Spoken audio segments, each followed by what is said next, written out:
no, before EPCON, since ito ba yan? Ito di ba ito? Hindi ba ito? Confucius Institute. Ito. Ito, si Ting Peipei. This girl, Pilipina yan eh. Pero, medyo hindi sila wealthy, okay? Nagkaroon siya ng leukemia. Tapos, humingi ng tulong. Nagawa ng daddy ko at saka mga kaibigan niya from Huaran Association. Nadala nila si Ting Peipei sa China para mag-bone marrow transfusion. She lived about 6 or 7 years more before she still passed. But at least nakapahaba ang buhay niya. So they raised the funds and brought her there for treatment. Kaya ang daddy ko, very close sa Dr. Demere. She realized yung agony of having leukemia. And my lola also, my lola ni Pa Tableria died of leukemia. So, yan isang bagay na tumutulong kami. This was my dad's, from Perpetual Health, kinikwento ko sa inyo kanina, tanong mo. So this was, sana yung time na yun, gagawa na tayo ng school for medicine, nursing. Ito sila sana ang kapartner. And they gave my dad the honoris causa for humanities from Perpetual Health. Unfortunately, the moratorium. So, ma'am, the certificate above, the certificate above is from this is his doctor, Doctor of Humanities honoris causa from University of Perpetual Health. Sila ang nag-award, si Dr. Tamani. Sana ma-push pa rin po. Si EPCOM ay isa din sa mga partners ng EPCOM ay si Boy Abunda. Kaya din kami friends ni Tito Boy.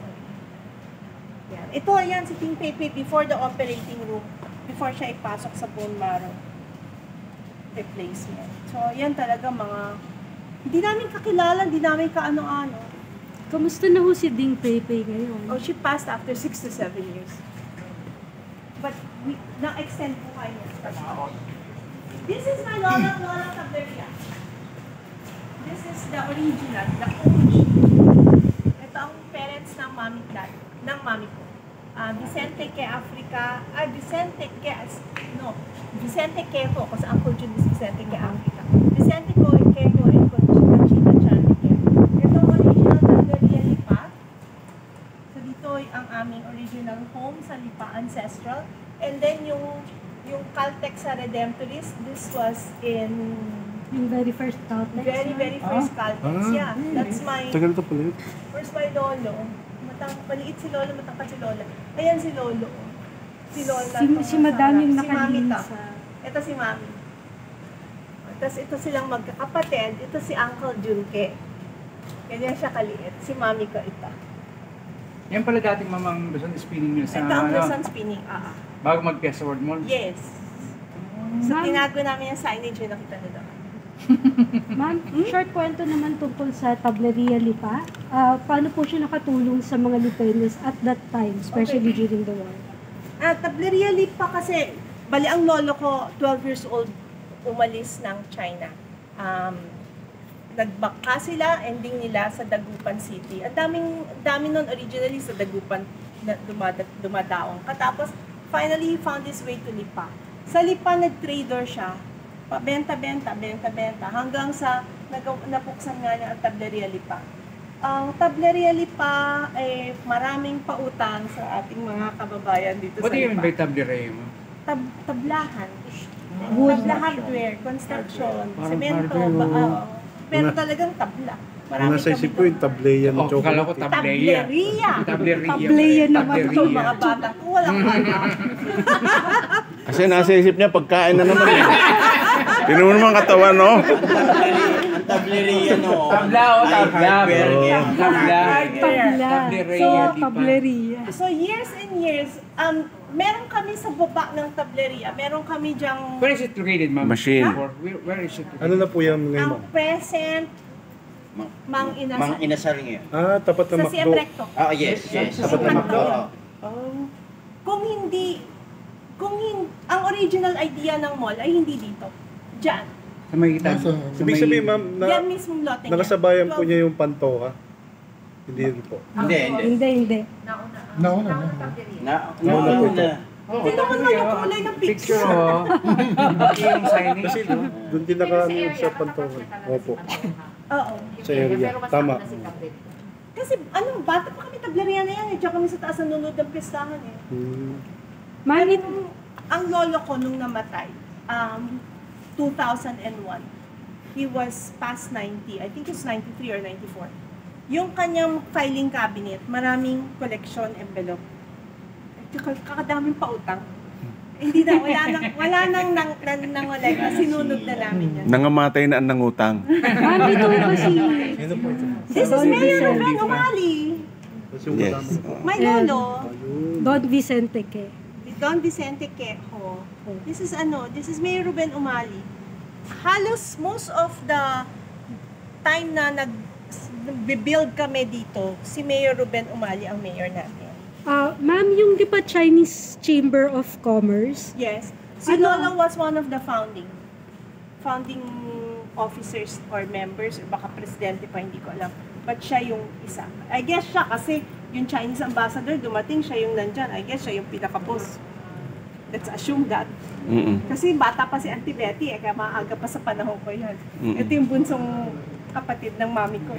So, masasabi ba natin, ma'am, na ang Ku family ay isa sa pillars of the Chinese community sa Lipa dahil sa history ng Dake family. Dake family, yes. Si Lolo was a guerrilla in the time of may tableria na nga, nagkagera. Nung gera, nag-guerrilla ang lolo ko. Guerrilla, kasapi ng Pilipino. Oo. Hukbalahap. Hindi, yung talagang lumalaban. Kaya nga sina mami, nakatago sa masait.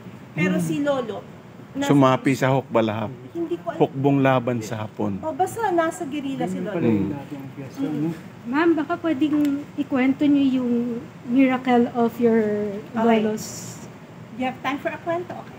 My lolo, yung panahon ng gera, before the gera, dito na ang tableria, merong isang Hapon na dumating dito sa Lipa na medyo kinukutsa-kutsa ng mga Lipenyo. Alam mo naman tayo dito pag Chinese, Ichikbeho, pag yung Hapon, ewan ko anong tawag. Sakang. Siguro. Kinukutsa-kutsa, naging kaibigan ng lolo ko. Not knowing anything else, naging magkaibigan sila. Dahil pareho, kumbaga, ang ano ni lolo, pareho tayong foreigner dito, pareho tayo nagsisimula, naging magkaibigan sila. Okay, years past, dumating ang gera. Nobody knew, and that ang lolo ko ay nagirila na, nawala na si Hapon dito sa Lipa. Pero nung nahuli ang lolo ko, kasama ng ilang mga girila, pinalinya na sila, firing squad, di ba? Pero ang lolo ko, devotee ng Our Virgin of Kaysasay, ng Taal. So, yun ang dinadasalan niya. So, tak, pagdating sa kanya, ha! Ganyan. Yung tumawag, commander pala, yung dati niyang kaibigan. So, tinigil sa kanya, pero pinukpok lang siya sa ulo. So, bumaksak din siya sa Lupa. Sa lupang pinaghukayan na rin niya. Pero at least nagising siya. So, he devotes that to the Virgin Mary. Sa Birhen ng Kaysasay. Ngayon, okay na. Alam na rin niya na save siya nung dati niya kaibigan. Ngayon, noon lang niya na-realize na commander pala. Okay, tapos na. Umuwi na siya ng Lipa, Tableria, 1950 plus na. Panahon ng Virgin of Carmel. Di ba? Papatakan na ang petals ng rose petals. Sabi ng tiga-BIR pa, kausap ng lolo, sabi nila, kainti tayo pumunta doon, ganyan. Sabi ng lolo ko, hindi na, pag ako'y gustong bigyan ng birhen, ako'y bibigyan. Ganun lang ang devotion niya. In a while, nasa ilalim ng hagdanan ng tindahan, imagine yan yung tindahan, nasa ilalim siya ng hagdanan, yun ang mesa niya, may pumatak na petal ng rose na tinago niya sa wallet niya for a very long time hanggang nanenok ng katulong si wallet. Pinag-interesan pa. Napag-interesan $200 sa wallet niya kasi may dala ang auntie ko para sa kanya. Pero nandun, for a long while, nandun yung petal ng rose. This is the groundbreaking of Luzon Spinning Mills. This is the now known as the grandfather of Mateo Giudicelli. Chief Justice Marcelo Fernand was the Vice President of the Philippines. Yan. At ako yan, panahon na yan, ako ng MC, ako yung director ng MC. Ayan. Mas marami pala kayong may kwento about Lipa, no? Actually, yes. Governor Mayo. Governor Mayo. Vicente. I'm looking for the son. Yung uncle ni ano. Oh, there. This is the uncle of Judicelli. Of Mateo. This is Manny Fernand. He's my friend from college. So, see the guapo yan. There. Yan ang groups ng... ang mga Oh my God. Hold on. Let me think.